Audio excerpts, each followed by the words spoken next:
¿Qué tal? Muy buenos días. Juan Hernández de Diario Basta, Tabasco Hoy, Campeche Hoy y Quintana Roo de Grupo Cantón. Precisamente hablando de este museo, quisiera pues, ya preguntarles cómo se está trabajando, bueno, primero cómo se trabajó para escoger digamos, las principales muestras de textiles en el país, de cuántas estamos hablando, no sé si nos pueden abundar en esto. ¿Cuál es la región que es más prolífica en textiles en México? E hilado con esta pregunta, ¿cómo se está trabajando desde el lado de cultura para proteger todos estos diseños mexicanos? Porque pues hemos escuchado lamentables noticias de que en el extranjero, curiosamente, estas personas que se expresan mal de los pueblos originarios, pero utilizan estos diseños. Y bueno, también ahí tenemos el ejemplo que usted, Presidenta, como representante de México, a las pocas veces que ha podido salir al extranjero, pues ha mostrado con orgullo estos diseños de maestros y maestras artesanas, sobre todo maestras artesanas, y que la han llegado a catalogar como una de las gobernantes más elegantes del mundo, que es un orgullo poder lucir todas estas prendas, estos diseños orgullosamente mexicanos y orgullosamente indígenas. Muchas gracias por tu pregunta. Bueno, de inicio, recordarles que todo el trabajo de Patrimonio Vivo ha sido una política integral. El eje artesanal ha sido un eje prioritario que nos ha instruido la presidenta, no solamente se ha fortalecido Original, que es un encuentro de arte textil que ha transformado evidentemente no solo la narrativa, sino la concepción y hablar sobre todo de los derechos colectivos. Ahora ya no hablamos, queda muy claro que no hay regateo, queda muy claro que cada pieza les puede tomar meses, años de trabajo, que es transmisión de saberes, que son piezas que guardan memoria histórica y que son fundamentales para nosotros. Pero además de eso, hubo un trabajo también de apoyo con subsidios a maestras artesanas, se trabaja en que no se pierdan las técnicas, en recuperación, hay un trabajo con FONART de capacitaciones en los distintos territorios para no solamente derechos colectivos, para ayudarlos a comercializar, sino también para apoyarlos con materias primas, para que no se pierdan las técnicas. Y en ese sentido trabajamos en una política integral. FONART, como saben, se ha ampliado para apoyarlas a comercializar. Entonces es el circuito completo, desde apoyarlas, capacitarlas evidentemente en función de lo que ellas necesitan, subsidios, comercialización, y ahora era muy importante que tuvieran un espacio central incluso en el centro histórico frente al Templo Mayor, donde tengamos patrimonio vivo. ¿Cómo se hizo esa selección? Bueno, fue un trabajo evidentemente entre especialistas y artesanos que tienen el conocimiento de las distintas regiones. Yo creo que vamos a hacer otra visita guiada para que nos acompañen ahora, y ese consejo lo que hace es trabajar también para elegir quiénes de los maestros también participaron en la recreación de muchas técnicas perdidas. Es decir, hay muchos que son textiles antiguos de las distintas regiones del país y hay otras que pedimos que se hicieran réplicas de técnicas que ya se habían perdido y que los maestros artesanos recuperaron para que las podamos tener aquí a través de la investigación. Este espacio va a tener un lugar de acervo, investigación y también un espacio de línea de innovación. ¿Qué quiere decir?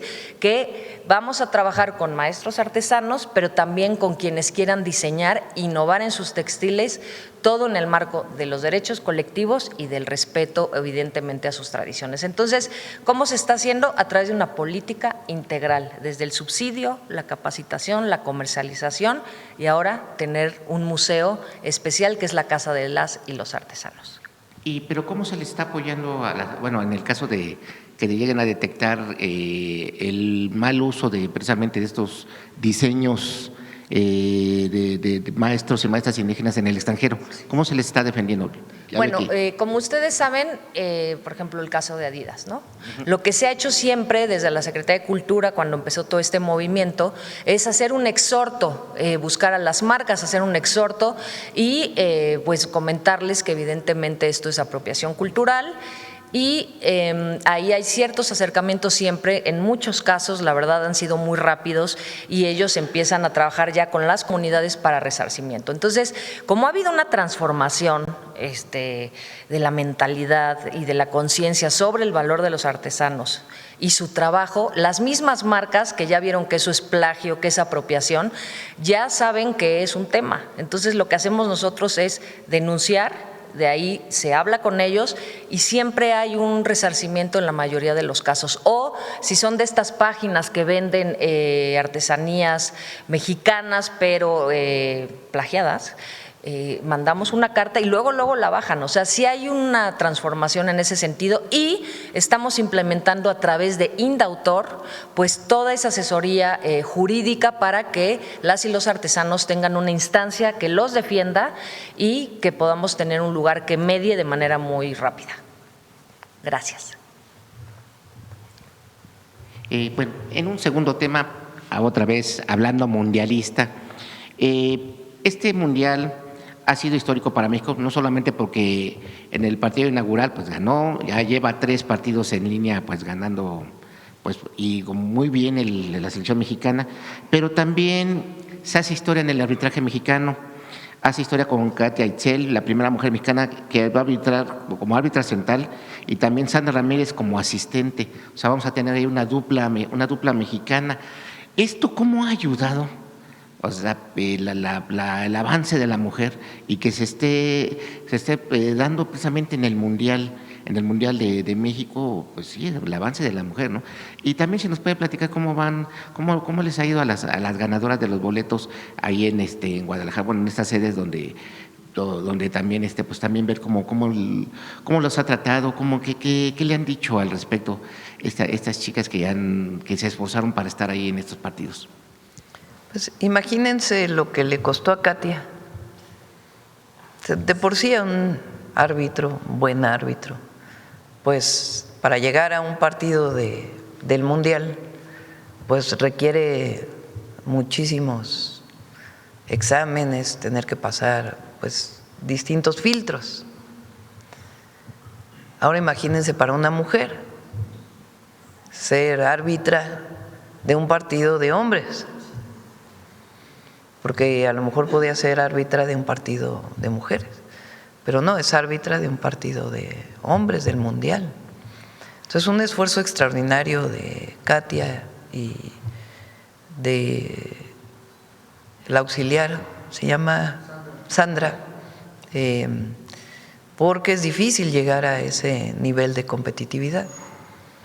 Y habla pues del esfuerzo personal, pero también de la reivindicación de las mujeres, que podemos ser lo que queramos ser.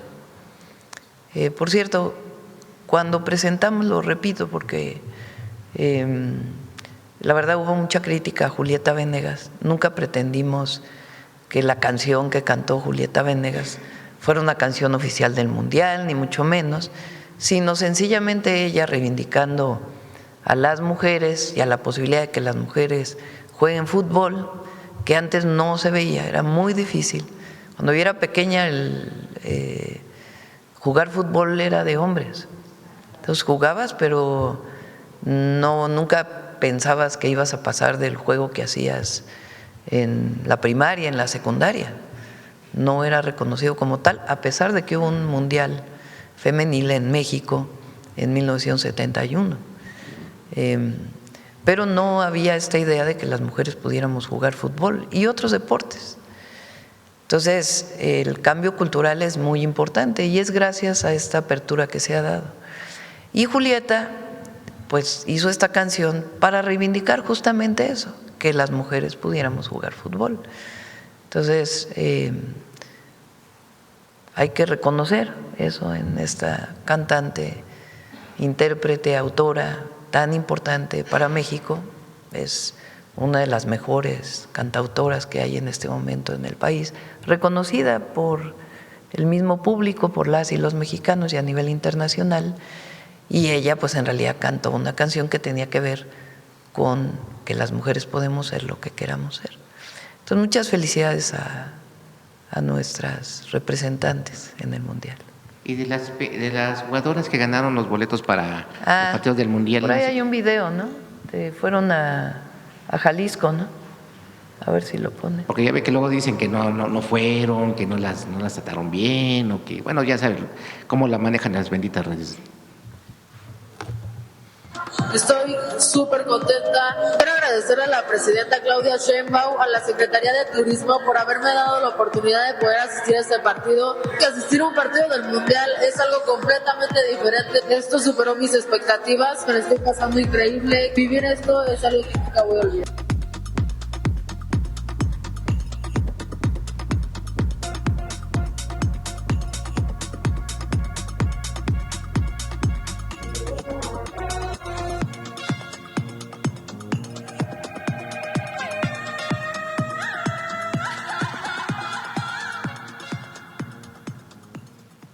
Estamos aquí en el estadio, la emoción se siente a todo dar, los gritos, el abucheo, la vibración del estadio, la felicidad está tope. Pues ya acabamos de ver el partido de Corea contra Sudáfrica, ganó Sudáfrica 1-0 al marcador y la emoción es otro nivel, la afición, cómo abuchean, cómo cantan el cielito lindo, cómo hacen la ola, es toda una experiencia nueva y que la voy a guardar mucho en mi corazón.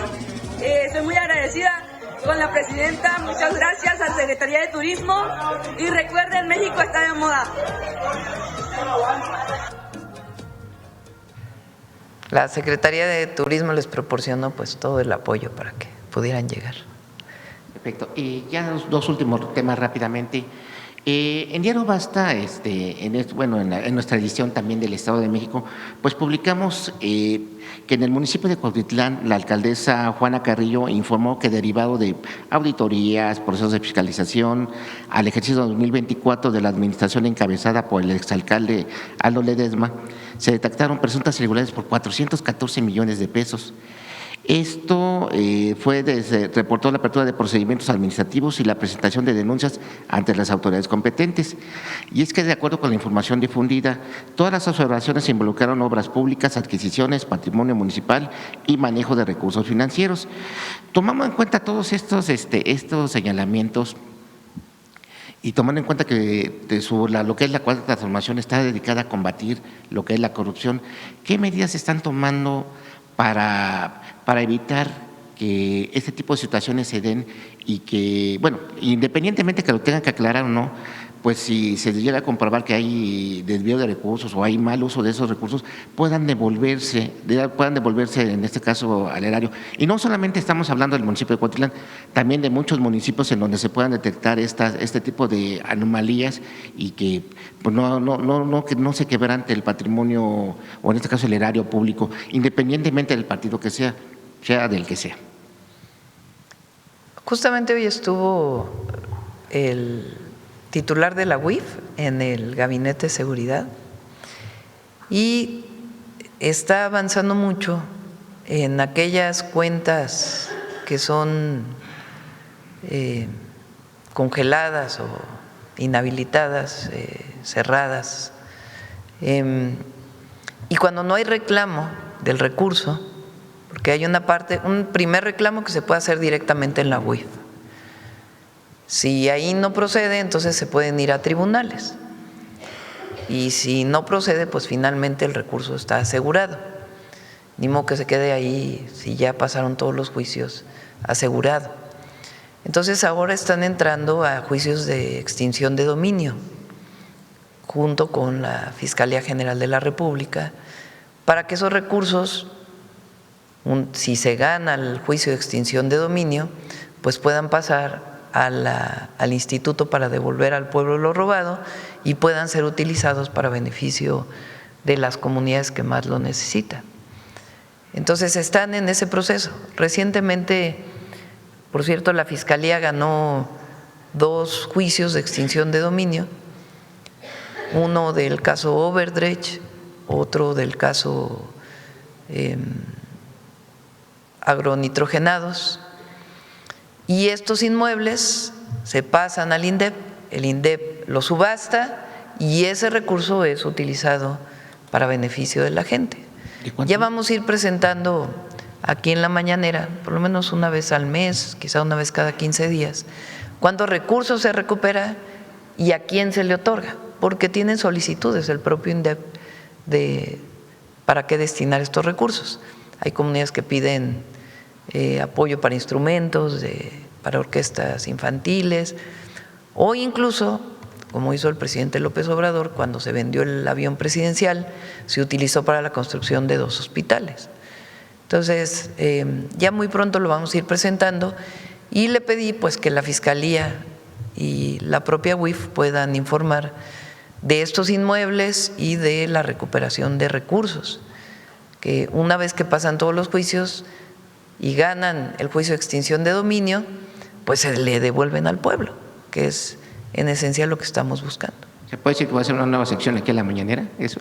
Ya la vamos a informar ahora que pase el Mundial. Bueno, y finalmente ya para final. Bueno, sí, ya. Muchas gracias. Sí, ya son tres. A ver, de este lado, a ver la compañera. Gracias, presidenta. Buenos días. Soy Aisa García del canal Telesur y quiero empezar con la pregunta del apoyo de México a Venezuela. México tiene una larga experiencia en terremotos y quería saber si esa propia dolorosa historia explica también la rapidez y la sensibilidad con la que su gobierno reaccionó ante esta tragedia en Venezuela, que es una tragedia de proporciones dantescas. Hoy la presidenta encargada habló de 589 fallecidos y 2.980 personas heridas.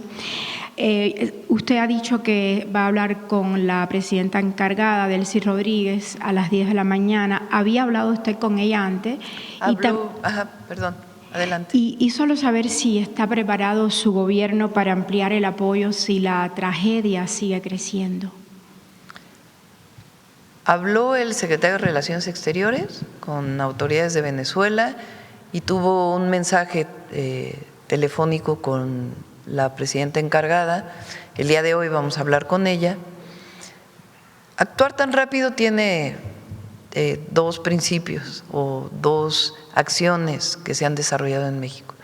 La primera es la solidaridad siempre por encima de todo. Es parte de la cultura de nuestro pueblo y el gobierno debe ser parte de esta forma de apoyo. En México nos damos la mano siempre frente a la tragedia y también cuando no hay situaciones como estas, también siempre somos solidarios con vecinos, familia, siempre apoyamos. Es incluso parte de la cultura que nos viene de los pueblos originarios, una cultura comunitaria por encima del individualismo. Eso es lo primero. Y lo segundo es la preparación que tiene el Ejército Mexicano y la Marina.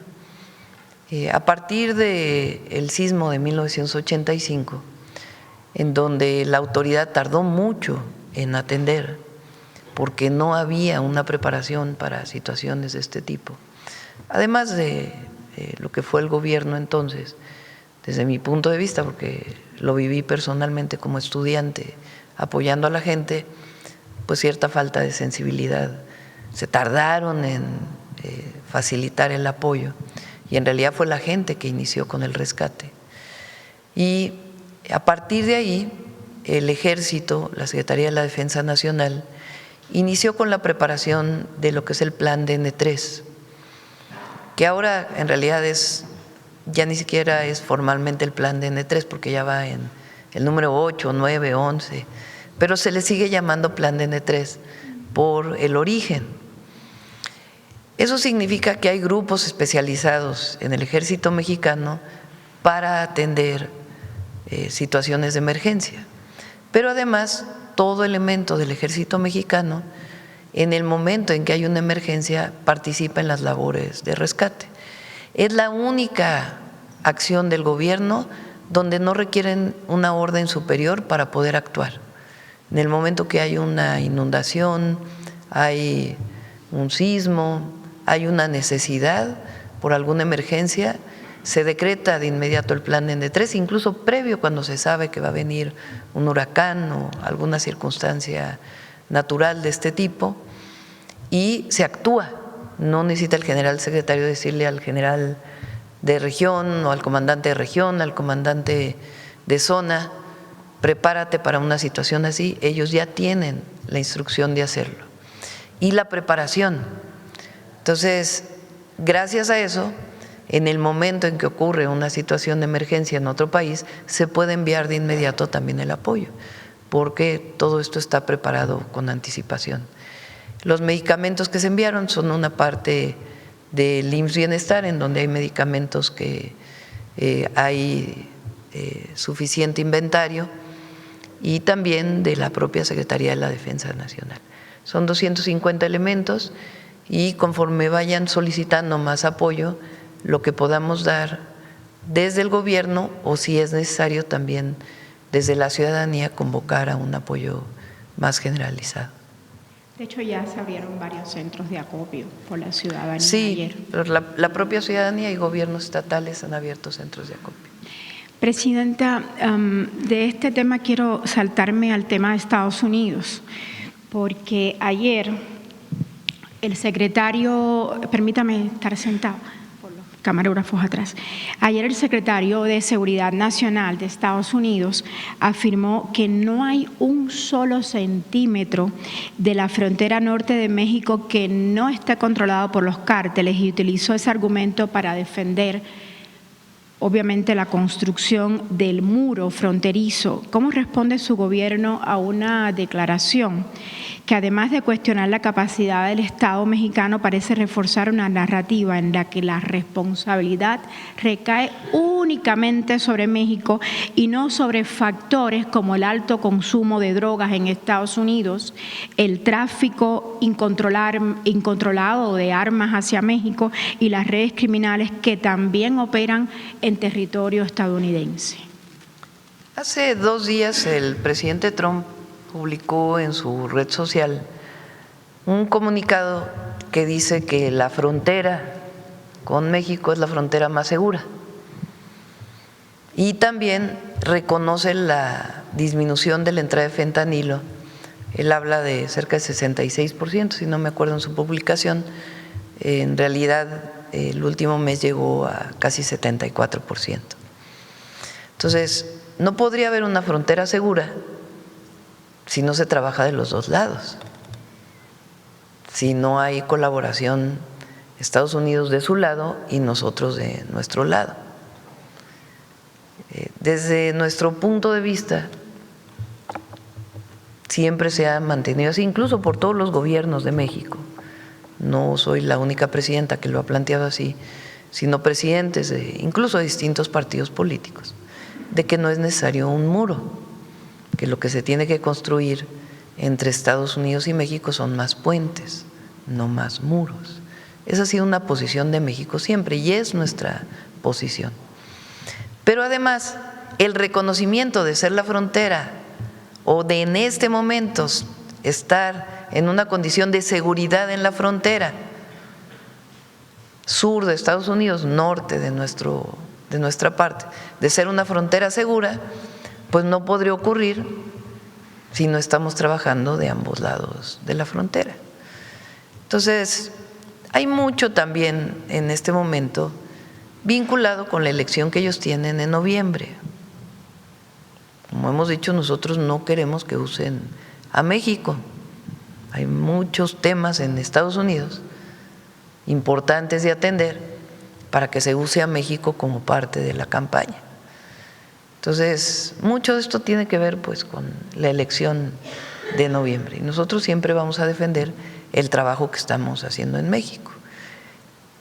No podría explicarse la reducción de la entrada de fentanilo, porque ¿cómo se mide esa reducción?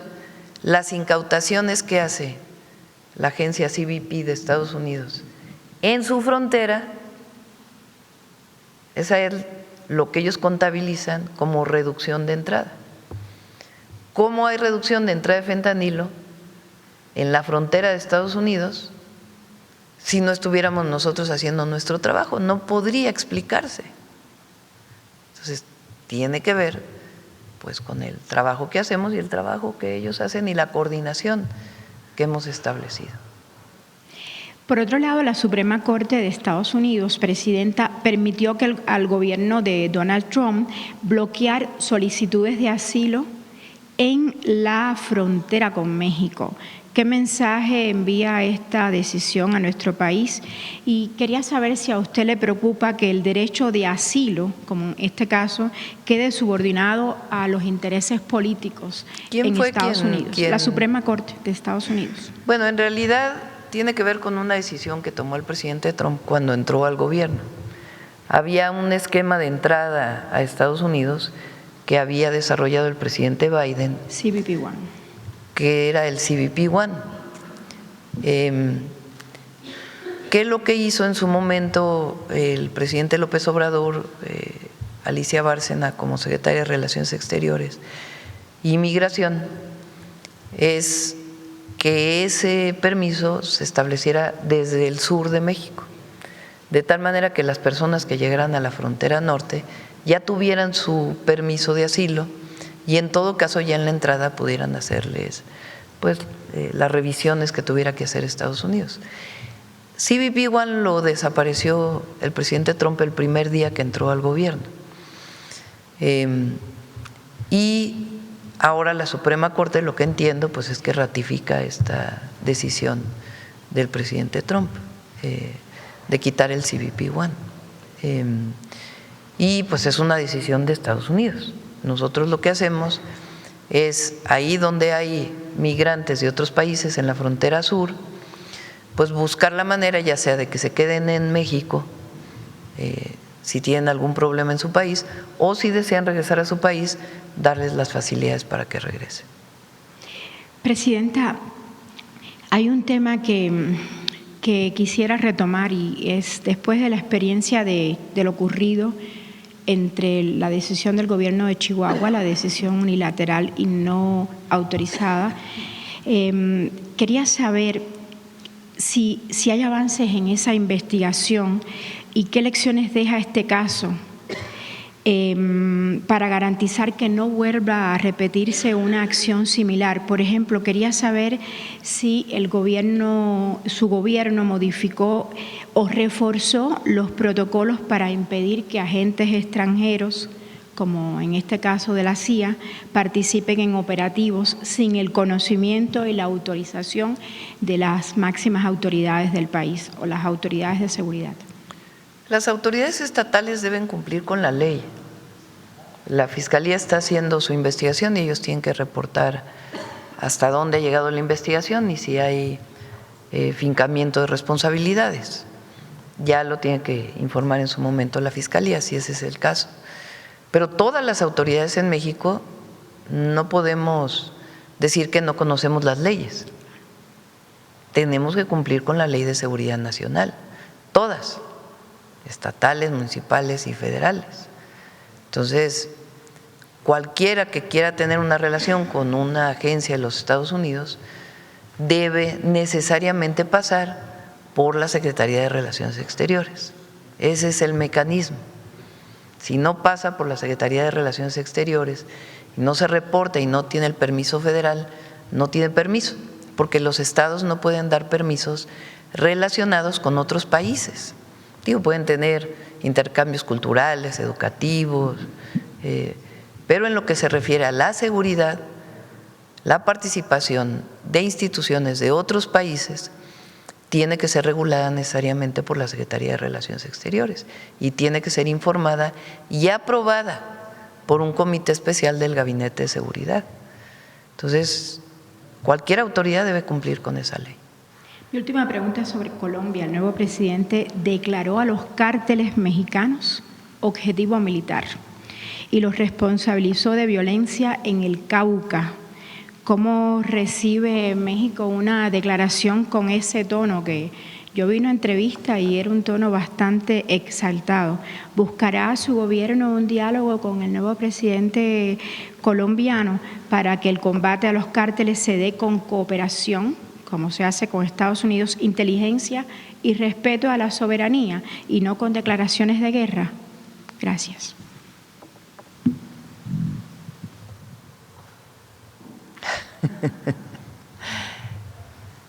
Hay colaboración y hay cooperación con Colombia desde hace mucho tiempo, no es de ahora. No es que hubiera colaboración con el presidente Petro particularmente, que sí había colaboración o hay colaboración, sino desde antes. Hay una relación de las Fuerzas Armadas de Colombia y las Fuerzas Armadas de México y hay mecanismos de colaboración, eso existe. Ahora, cada quien que se encargue de su parte, ¿no? Que cada quien se encargue de su parte. Colombia que se encargue de su parte y nosotros nos encargamos de nuestra parte. Porque las diferencias políticas que pueda haber entre un proyecto de nación y otro, en un país y otro, no deberían traducirse en asuntos de este tipo. Al revés, debería plantearse colaboración y cooperación. Entonces, pues, que atiendan los asuntos allá. Muchas gracias. Vamos de este lado. A ver, Dalila, que…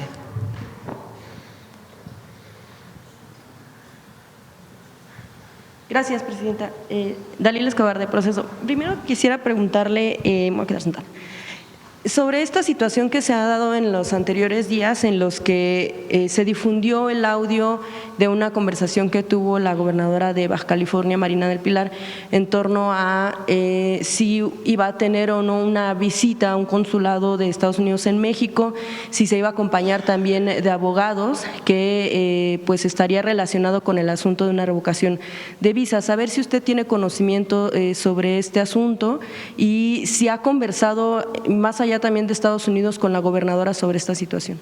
Sobre este tema no he conversado con ella y pues ella tiene que aclararlo. Creo que ya lo aclaró. Entonces, pues es un asunto de ella y entiendo que ya salió a aclarar.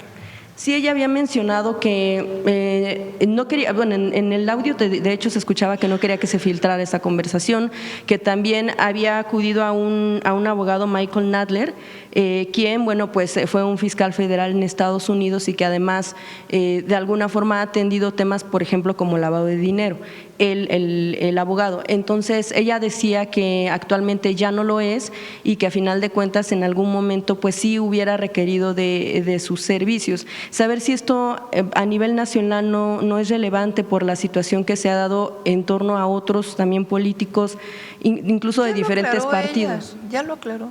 Ya no hay nada más que aclarar en torno a esta situación. También, Presidenta, sobre la información que se da a conocer respecto de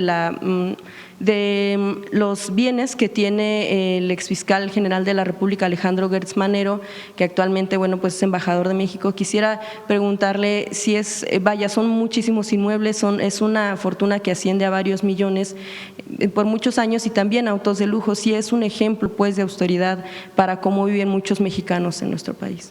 Bueno, él lo declaró, ¿no? Sí, es una declaración. La información viene de una declaración de él, de su patrimonio. Y él dice que ese patrimonio viene pues de su familia, de lo que él ha adquirido. Entonces, él fue transparente y declaró su patrimonio. Entonces, pues es su patrimonio. No, o sea, ¿no considera usted que es un ejemplo de pues ser austeridad como para representación de México en el exterior? Bueno, es su patrimonio y él lo declaró. O sea, que hay total transparencia por parte de él de su patrimonio. Malo sería que tuviera un patrimonio que no declarara. Entonces, pues es un patrimonio que él declara y que él tiene. No lo ve como ningún problema. Pues él lo hace público, él lo declara, él dice cómo lo adquirió. Entonces, es transparente. Bien. Presidenta, también preguntarle, usted mencionaba hace unos días que se recibe a las madres buscadoras, si bien no nada más por usted, bueno, usted ha mencionado que recibe algunos casos, y también en la Secretaría de Gobernación. Sin embargo, precisamente horas antes de la declaración, había madres y esposas de personas desaparecidas en Nuevo Laredo, acudieron a la Secretaría de Gobernación y ellos denuncian que fueron plantados por los funcionarios. De hecho, se había puesto muy firme una fecha en específico, ese lunes, el mes pasado, para que fueran atendidas como víctimas de hechos que sucedieron en mayo de 2018, pero que pues tienen a sus familiares desaparecidos desde entonces y bueno, ellas acusan también que no han tenido la atención en torno a la reparación del daño, bueno, todo el sistema que tiene que ver con el asunto de atención a víctimas. La atención a víctimas se da a nivel estatal y a nivel federal. Y Rosicela, secretaria de Gobernación, hace un extraordinario trabajo y es una de las mujeres más sensibles al dolor ajeno, humano, que conozco, y más profesionales en su trabajo. Entonces, ustedes han sido testigos, de hecho, porque ha habido momentos en que esas reuniones son públicas, de la atención que ella y el equipo de la Secretaría de Gobernación brinda cuando se solicita apoyo por parte de colectivos de familiares de buscadores. Entonces ahora se dice que no hay atención. Mi equipo, fíjense, iba a mandar una fotografía de una reunión que yo tuve con fuera de la ciudad, una atención que hice a una persona de un colectivo que habían dicho que no había recibido. Yo les dije, no la publiquen, no quiero que se publique, porque este no es un asunto de andar presumiendo si te reúnes o no te reúnes. El asunto es lo que hace uno. Entonces, Rosicela hace un excelente trabajo y cada 15 días se reúne y está de manera permanente. Y la compañera que es de la Comisión de Búsqueda, pues está en todo el país, apoyando, ayudando, de manera muy profesional. Igual ayudando no solamente como víctimas, sino en la búsqueda de las personas desaparecidas. Y están haciendo un trabajo muy encomiable, la verdad, de mucha sensibilidad social y profesional en el sentido de encontrar a las personas desaparecidas. Entonces, si alguien solicita la reunión, estoy segura que Rosicela se las va a dar, si no ella, todo el equipo de la Secretaría de Gobernación. Sí, este grupo de madres y de esposas lo que decían es que se les había fijado la fecha para el lunes 22 y que de hecho fue el subsecretario Medina. Sin embargo, al momento de llegar a la Segov los tuvieron varias horas esperando y al final se tuvieron que retirar porque además les dijeron que si no se les había dado el dinero para los viáticos, entonces eso quería decir que la reunión que se había fijado con formalidad no se iba a llevar a cabo. No tengo la información particular de esa reunión, pero sí te puedo asegurar totalmente que Rosicela, Arturo son personas de una enorme sensibilidad,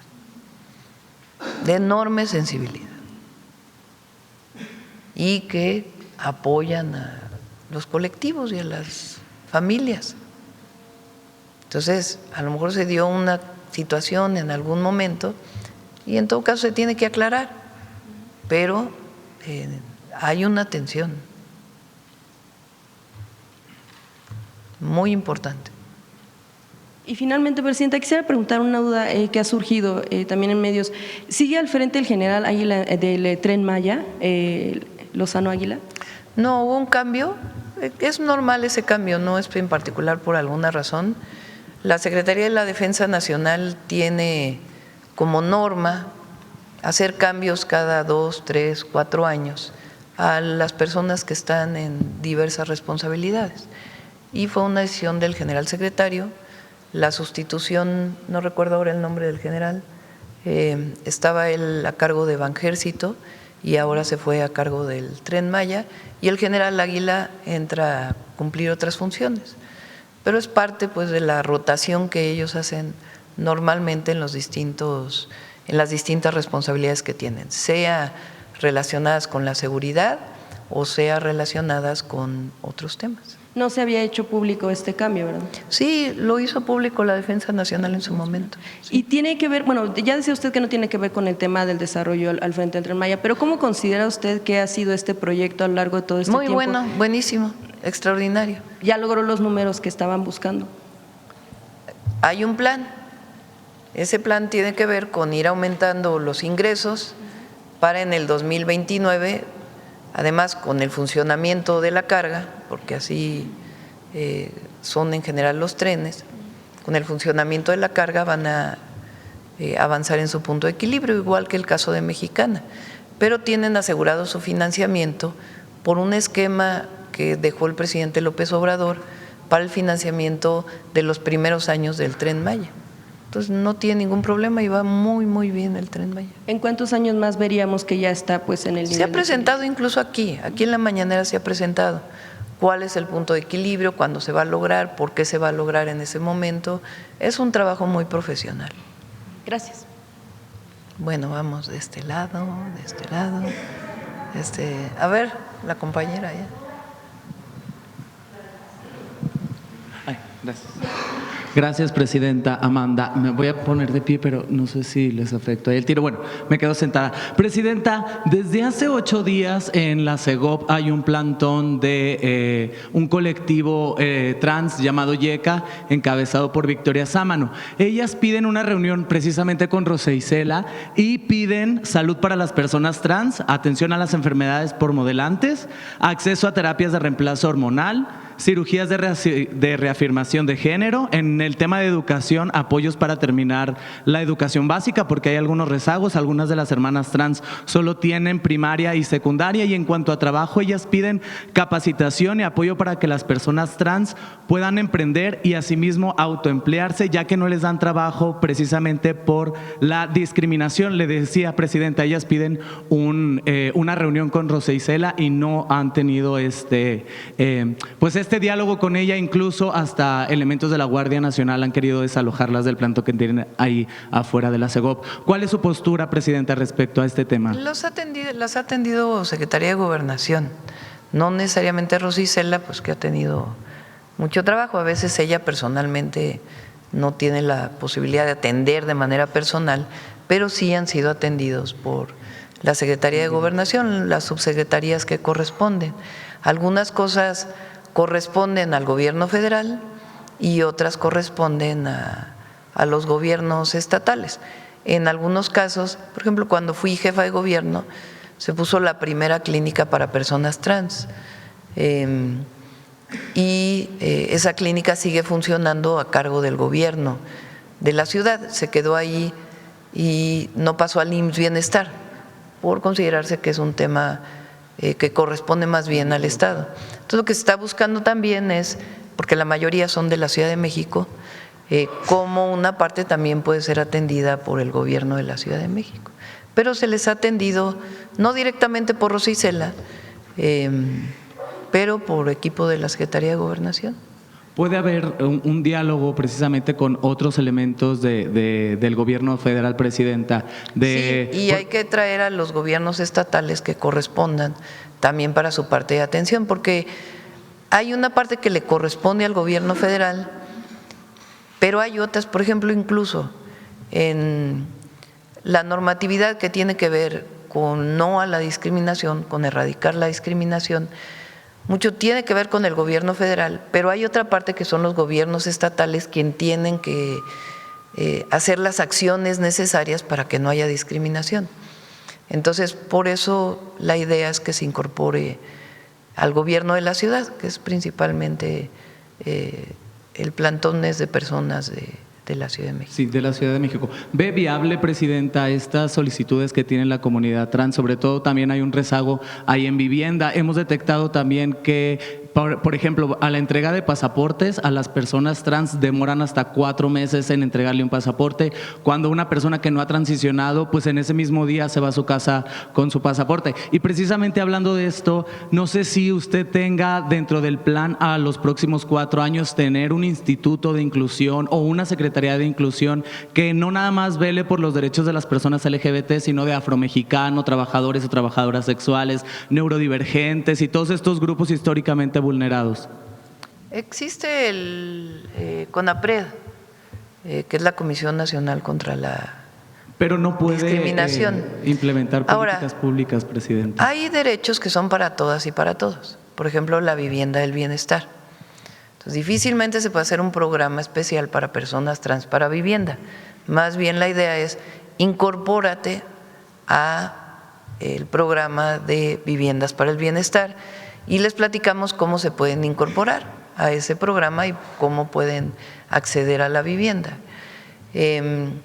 Entonces, se trabaja en esa perspectiva, buscando siempre apoyar y que haya inclusión. El tema de los pasaportes, el pasaporte requiere un requisito, que es el acta de nacimiento. En muchos estados, el cambio de nombre, que muchas veces solicitan las personas trans, ya está regulado y no tiene ningún problema, porque además muchas veces se queda en el acta de nacimiento como se llamaba antes, como se llama ahora, y muchas personas trans han pedido que no necesariamente eso esté ahí porque se presta a discriminación. Entonces, por ejemplo, en la Ciudad de México eso ya está resuelto. En otras entidades de la República no está resuelto.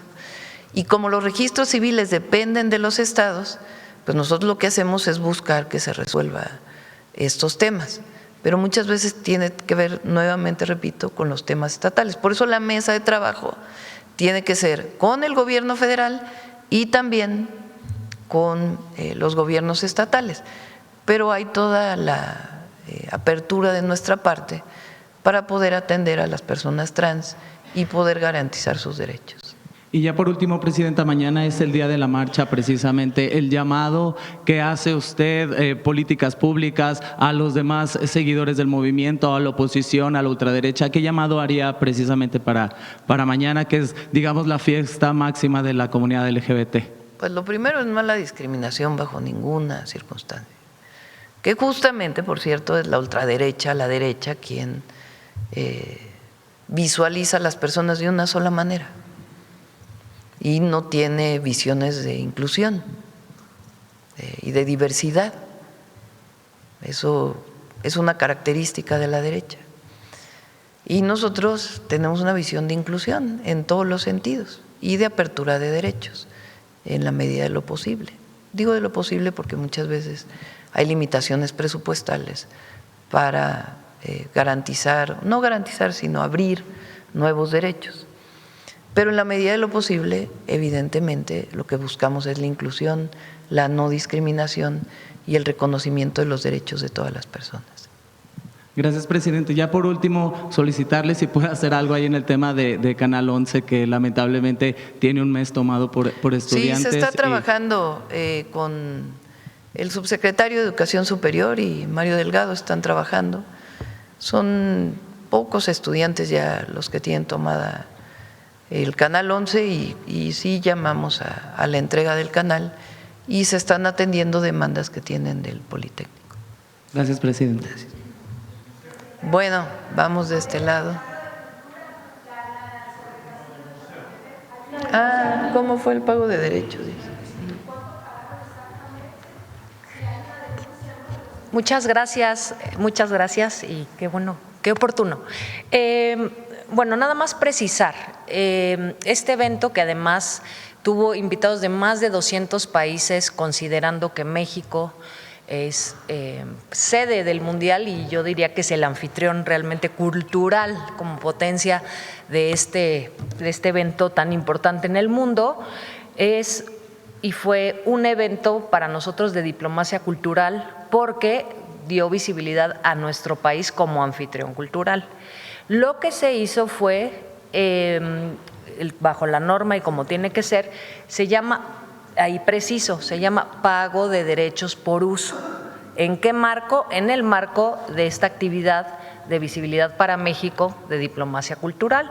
Reitero, vinieron más de 200 representantes de todo el mundo y México pues tiene una visibilidad central ahorita en un evento como este. Es eso, se llama pago por uso de derechos, esa es la precisión. Ya lo habíamos comentado que era 1.300.000 pesos. Sí. Sí, ya lo hemos platicado, incluso el director del INAH ya platicó con muchos de ellos. Pues no procede porque no hay ninguna violación a ninguna ley, porque es pago de derechos por uso del espacio en el marco de un evento cultural, de diplomacia cultural, en México como anfitrión del Mundial principalmente. Lo van a revisar, hay un procedimiento con el jurídico. No fue denuncia a la Fiscalía. Sí. Fue administrativa. Sí, pero no. Sí, adelante. Si hay una denuncia a la Fiscalía, ellos tienen que hacer la investigación. Administrativamente se resuelve de una manera distinta. Bueno, por la pregunta que hizo Dalila, voy a mostrar la fotografía de cómo sí se atendió a los colectivos. Rosicela está muy pendiente de las conferencias.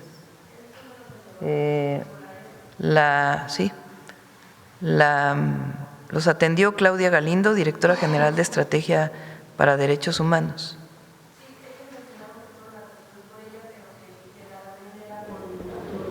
Bueno, pero fueron atendidos. A lo mejor en ese momento Arturo no pudo atenderlas por estar realizando alguna tarea, pero sí fueron atendidas. Ahí está la evidencia. Bueno, vamos a ver, del museo.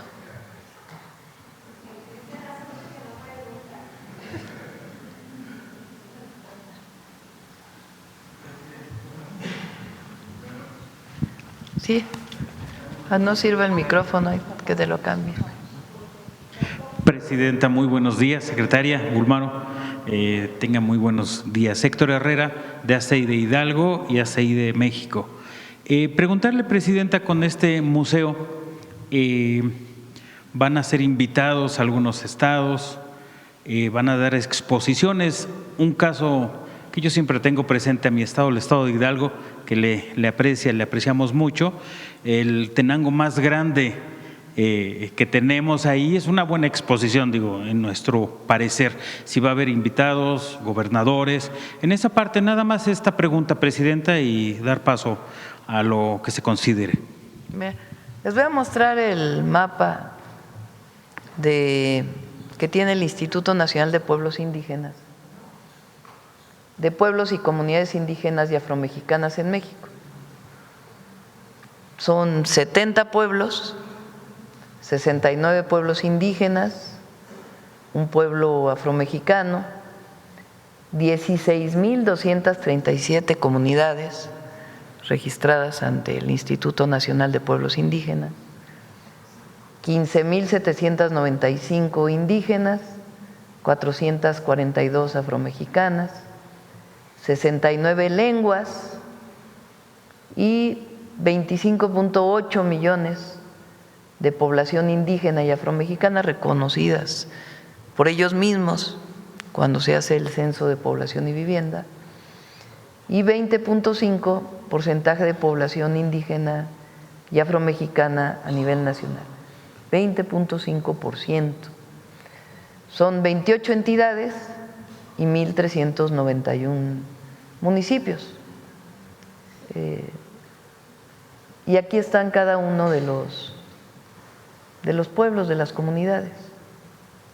Catálogo Nacional de Pueblos y Comunidades Indígenas y Afromexicanas. Y cada una de las comunidades, pueblos, en su gran mayoría tienen textiles, que vienen pues algunos del origen de antes de la llegada de los españoles y otras que se elaboraron posteriormente, incorporando otras técnicas. Y lo que queremos es que todas ellas sean mostradas en el museo. los que ya existen como exposición permanente y exposiciones temporales vinculados con los pueblos vivos.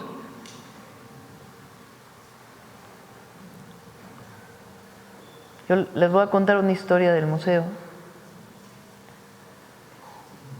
Por ahí tiene Jessy una foto. A ver.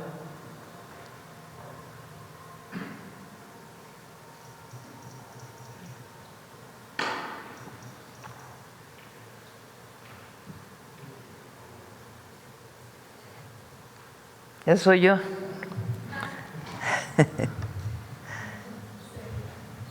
Cuando éramos pequeños, mi madre siempre fue amante de las culturas, de los textiles, de las artesanías y del conocimiento de las grandes civilizaciones previas a la llegada de los españoles y las de ahora. Entonces, cuando éramos muy pequeños, viajamos, tenían mis papás un Renault 8 o 10, no sé qué era, hecho en Ciudad Sagún, justamente. Y cargábamos con las almohadas y viajamos por todo el país, visitando sitios arqueológicos. Y mi madre hizo una colección de huipiles. Ese huipil la musgo o de Ometepec. Cuando fui a Musgo, o Ometepec, ¿dónde fue el evento? En Ometepec. Se las mostré en el evento. ¿O es de Xochilislahuaca? ¿Cómo este? Pero ese es antiguo. Bueno, como yo. Entonces, mi madre me dijo, oye, ¿puedo donar la colección que tengo al museo? Cuando le conté que iba a haber un museo textil. Y entonces hay una colección que hizo mi madre cuando éramos pequeños, de mi mamá. Entonces donó su colección al museo, entre muchas otras colecciones que ya existían y que se fueron incorporando de distintos lugares. Entonces, para mí usar un huipil es parte de mi vida, porque desde muy pequeños viajamos por toda la República. Mi madre muy independiente siempre.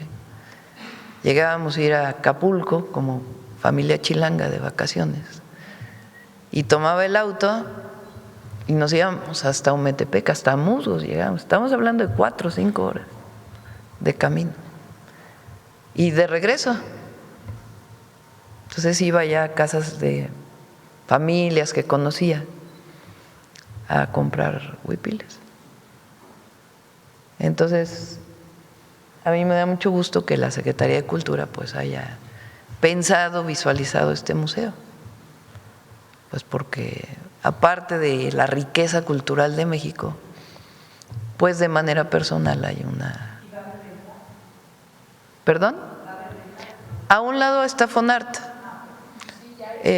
Fonart, como explicó, ya quita la foto ya. Como explicó Claudia, justamente por esta pues historia personal y además de reivindicación de los textiles, porque además el objetivo no es solo que puedan tener una exposición, que se vendan, que se reconozcan, sino que quienes lo elaboran vivan con bienestar por su trabajo.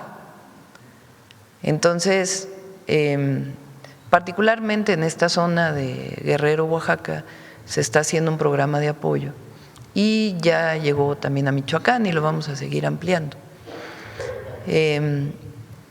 Pero particularmente en este caso, por esta visión personal y decidimos fortalecer Fonart. ¿Qué tiene Fonart? No tiene intermediarios, porque muchas veces las artesanías, como los productos agrícolas, se venden un intermediario y lo que le llega al productor es muy poco y se vende el producto en el mercado a un precio mucho más alto. Y muchas veces pasa con las prendas o con otras artesanías. Entonces Fonart lo que hace es que compra directo de las y los artesanos y se vende. Y lo que se vende no es para la ganancia de Fonart, sino es para regresarlo a las y los artesanos. Y se está incorporando a Original, que fue una primera exposición que se hizo cuando Alejandra Frausto era secretaria de Cultura, que retomó Claudia con Marina Núñez y que se ha hecho mucho más grande, porque ya no solo es en la Ciudad de México, sino es en otros lados de la República. Y el objetivo es que incluso si desean las artesanas generar alguna estilización del huipil, como por ejemplo el vestido que traigo hoy, que tiene cierta estilización en la manera en que está hecho el vestido, entonces se da la capacitación y ellas ya deciden si lo realizan o no. Y a partir de ahí pues se hace esta venta que les llega directo a las y los artesanos. Y entre otras cosas nuestro objetivo es crear la marca Original como marca, de tal manera que se pueda vender en todo el país y también en el exterior, con la garantía de que el recurso no se lo queda a nadie más que las y los artesanos, y en todo caso el costo de operación de lo que significa la venta. Ese es el objetivo, que las artesanas, los artesanos puedan vivir de su trabajo. Y por eso es Fonart. Y está a un lado Fonart, está en muchos lugares, están ampliando muchas tiendas Fonart, pero en particular junto al Museo Textil está una tienda Fonart. Y Presidenta, ¿qué opinión tiene sobre la disculpa pública que pidió el diario El Universal a la familia del escritor Carlos Monsiváis, luego de un texto que publicó esta semana una persona en sus páginas, cuya veracidad no ha sido sustentada, ya que el mismo autor del texto refiere que no ha hallado ese audio de tal entrevista? Bueno, qué bueno que pide disculpas. Ahora, no se hubiera dado, pienso yo, si no hubiera habido pues esta expresión masiva de indignación y la carta de la familia, Entonces, yo lo dije, es innombrable lo que hicieron, es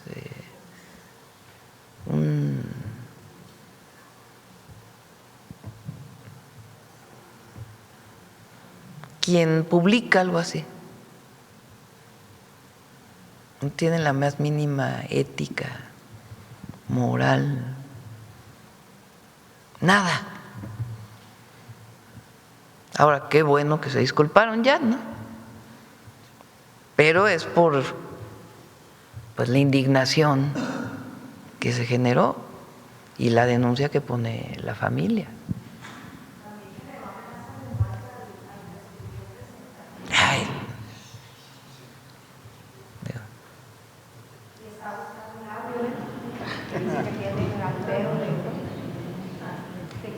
Mira, ya defender eso, reina, ya está muy cañón, la verdad. Ya ponerte a defenderlo, de verdad, ya una cosa es una cosa y otra cosa es otra cosa, la verdad. Entonces, indefendible, la verdad.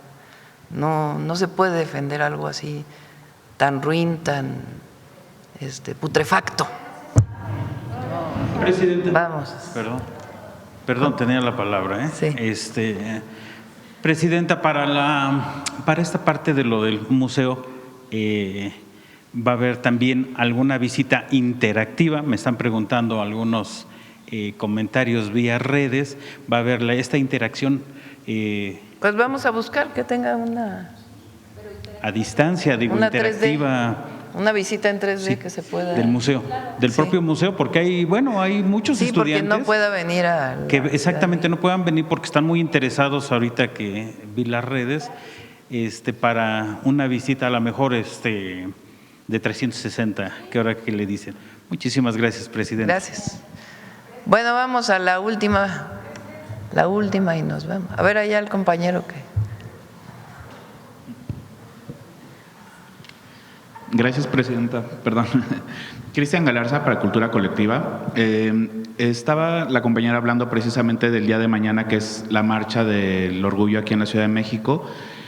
Nosotros sabemos que usted siempre ha estado muy involucrada, muy de cerca con la comunidad. Cuando era jefa de gobierno, pues estaba atendiendo, siempre atendió, la organización de este movimiento.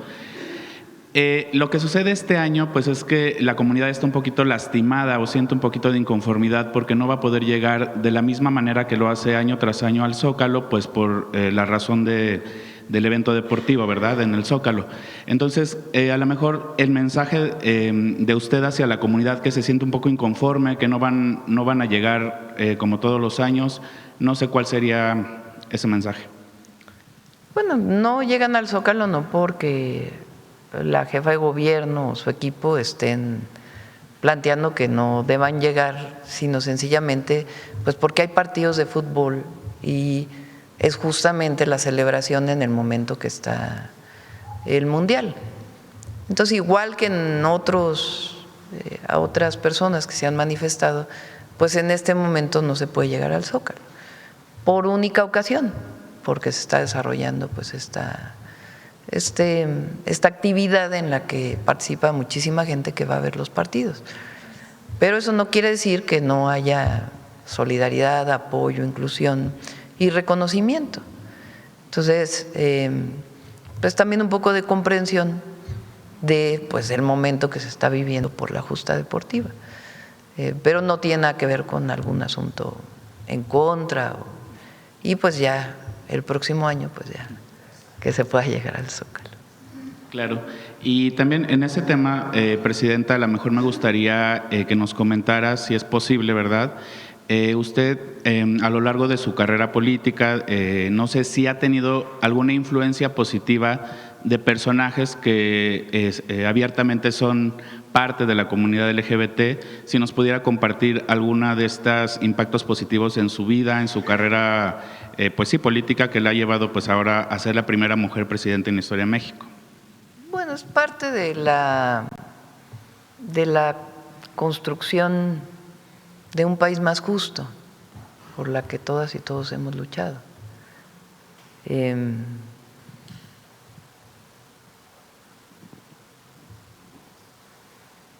No sé si… Hay secretarios, por ejemplo, en mi gabinete, no sé si por primera vez, que abiertamente reconocen su preferencia sexual, que a lo mejor en otras ocasiones no se había dado.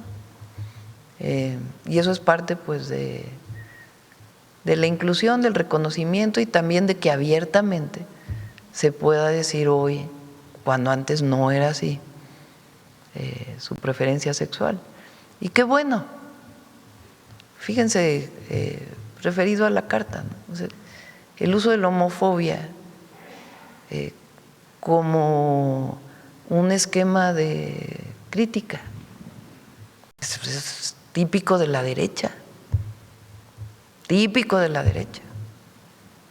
Entonces, no, este es un país libre, afortunadamente. La libertad es en todos sentidos. No es la libertad que proclaman otros, que es la libertad del mercado, que es una libertad, porque a esa libertad del mercado solo pueden acceder quien tiene recursos. Y ese mercado es justamente el que llevó a muchos mexicanos y mexicanas a la pobreza, por una visión desde el gobierno de que todo lo resolvía el mercado, que es la visión neoliberal. Solo se habla de esa libertad, la libertad del que pueda comprar y vender. Pues sí, pero para poder adquirir algo necesitas ingresos. Y si hay salarios de hambre en un país, pues ¿cómo vas a poder hablar de libertad? Pero cuando se habla de libertad, en todos los sentidos, libertad para que las mujeres puedan ser lo que quieran ser, libertad en términos de la preferencia sexual, libertad en términos de hablar de la libertad de expresión. Esa libertad no. ¿Cómo? Esa no. A esa hay que censurarla, a esa hay que discriminarla. No, México, afortunadamente somos un país libre y nos respetamos, que es lo más importante, el respeto. Algunos no respetan, pero son los que luego no tienen el reconocimiento de la gente. Muchas gracias, Presidenta. Gracias. Bueno, vámonos ya. Nos toca suave patria. Hoy vamos a Chiapas, vamos a tener una reunión de los gobernadores que están incorporados al IMSS Bienestar en un ratito. Bueno, voy a hablar a las 10 con la presidenta de Venezuela, después tenemos esta reunión con los gobernadores, la tenemos periódicamente para los avances del IMSS Bienestar, y después nos vamos a Chiapas.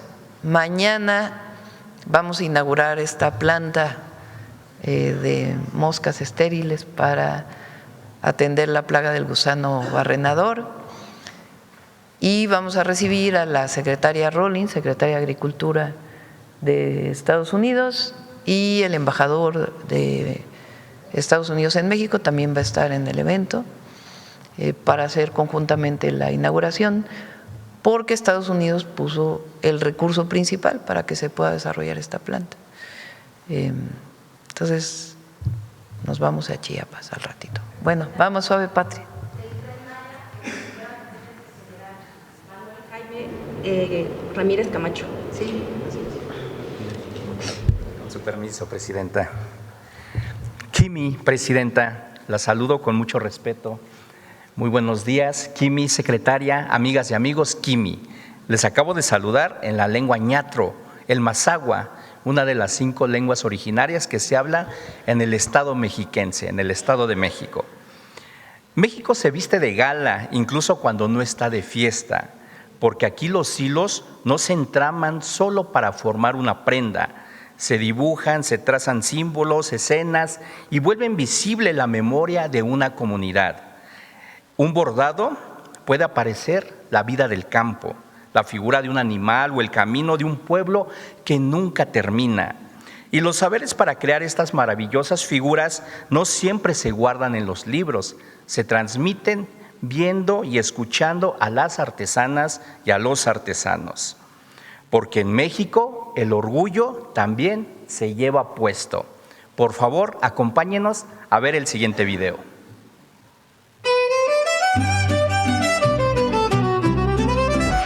En cada puntada hay historia, en cada hebra, memoria. El telar no solo entrelaza hilos, sostiene una identidad que se niega a desaparecer. En comunidades de San Felipe del Progreso en el Estado de México, mujeres artesanas mantienen viva una tradición que se porta con orgullo y que más allá de la estética representa raíces profundas. Aprendí el orgullo de aportar el traje como recuerdo de ellos. Siempre es el mismo traje y pues no cambia. No es como la ropa de otros que cambian de moda, pero esto no cambia en nada porque sigue igual. Pues yo de los que hago de esto, compro el hilo o preparo la lana y se lava, se pinta. De lavarlo cuesta mucho. Se pone la pintura y se hila, se prepara todo el material, se urde la varilla así y ya después se pone a tejer uno. El telar se convierte entonces en un lienzo donde la imaginación cobra vida. Cada diseño es único, cada figura tiene un significado y cada pieza cuenta una historia distinta. Le dibujo ese, le pongo conejos, pájaros, colibrí. Ahí le puedo meter varios dibujos. Actualmente ya estamos usando ahorita las jóvenes que ahorita estamos viviendo en esta actualidad, y al mismo tiempo ahorita los alumnos que van a la escuela lo ocupan también un día a la semana, que lo llevan como parte del uniforme, y a los niños llevan el pantalón de manta y la camisa de manta junto con el bordado que lleva, como se identifica como ropa mazahua de aquí de San Felipe del Progreso. Así, entre telares y colores, estas mujeres no solo crean ropa, resguardan una herencia. Sus manos tejen identidad, dignidad y resistencia, y en cada prenda llevan consigo un mensaje claro. Mientras haya quien la porte con orgullo, la tradición mazahua seguirá viva. Los talleres de textiles mazahuas son santuarios que resguardan la historia de nuestro país. Lugares donde la lana, la manta y los hilos cobran vida, porque son protagonistas de una tradición ancestral. La fuerza de nuestros textiles radica no solo en los hilos y en el hilo, sino en el valor de las manos, la vista, el cansancio de todas las artesanas y los artesanos. Es un arte que llevan en el corazón, que crean para México. Y esa es la importancia de adquirir estos tesoros hechos a mano, pues al hacerlo, obtenemos una pieza que guarda entre sus costuras la esencia de un pueblo, porque el textil mazahua no termina cuando sale del taller, continúa abrigando a quien lo porta, enorgulleciendo a quien lo crea. Y esto solamente pasa aquí, en nuestra tierra, en México, el lugar donde todas, todos, todes nos damos la mano. Poco. Muchas gracias. Gracias. Gracias. ¿Su reunión será presencial, presidenta? ¿La reunión con los gobernadores es presencial o por Zoom? Presencial.